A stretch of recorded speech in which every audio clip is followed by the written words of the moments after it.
கொஞ்ச நாளைக்கு முன்னாடி பிரேக்கிங்னாங்க. என்ன பிரேக்கிங் அப்படின்னு பார்த்தீங்கன்னா, தங்கம் விலை உச்சத்தை தொட்டது, புதிய வரலாறு கண்டது அப்படின்னு. அப்போ வந்து கவலைப்பட்டுன்னு இருந்தானே ஒருத்தன், அவன் இப்போ எங்கே போனான்? தங்கம் விலை குறைஞ்சு போச்சே அப்படின்னு தானே யோசிக்கிறீங்க. அந்த கவலைப்பட்ட மனுஷன் நான் தான்.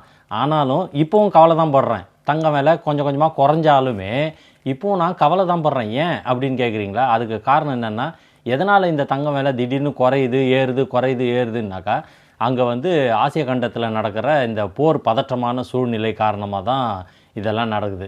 சரி, ஒரு பக்கம் உங்களுக்கு தங்கம் விலை தான் குறைஞ்சி போச்சே, இன்னும் என்னடா உனக்கு கவலை அப்படின்னு தானே கேட்குறீங்க. இதனால் குறையுதுன்னா, அங்கே வந்து அந்த போர் பாதிப்பில் வந்து எக்கச்சக்கமான உயிரிழப்புகள் நடக்குதுங்க.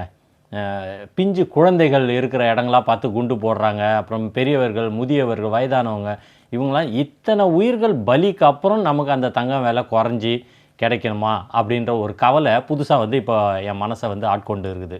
இப்போ இது கவலை தானே. அது மட்டும் இல்லைங்க, இந்த கேஸ் விலை ஏற்றம் எக்கச்சக்கமாக ஏறி போச்சா. கேஸ் விலை பத்தலை, கேஸ் பற்றாக்குறையில் இருக்குது, கிடைக்கல, சீக்கிரம் கிடைக்க மாட்டேங்குது. இந்த விஷயத்தினால என்ன ஆகுதுன்னா, சின்ன சின்ன வியாபாரிகள்லேருந்து எல்லாருமே பாதிக்கப்படுறாங்க. பெரிய வியாபாரிகள் வரைக்கும் நிறைய ஹோட்டல்ஸே மூடிட்டாங்கன்னா பார்த்துக்கோங்களேன், கேஸ் இல்லாமல். சின்ன சின்ன டீ கடைகளில் வந்து 10 ரூபா விற்ற வடை இப்போ 15 ரூபா 20 ரூபா வரைக்கும் போயிடுச்சு. டீ விலை ஏற்றிட்டாங்க, காஃபி விலை ஏற்றிட்டாங்க. அவ்வளோ ஏங்க, புகழ்பெற்ற அல்வா கடைங்க, அந்த அல்வா கடையே இருட்டாக்கிட்டாங்க, இருட்டடிப்பு பண்ணிட்டாங்க.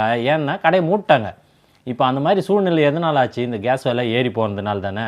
அவ்வளோ பெரிய கடைகளோட வாழ்வாதாரங்கள்லாம் பாதிக்குது. அவங்களுடைய குடும்பம் வந்து இப்போது வந்து எப்படி சம்பாதிக்கிறது, எப்படி வாழ்வாதாரத்தை சீர்படுத்துறதுன்னு யோசிச்சுக்கிட்டு இருக்காங்க.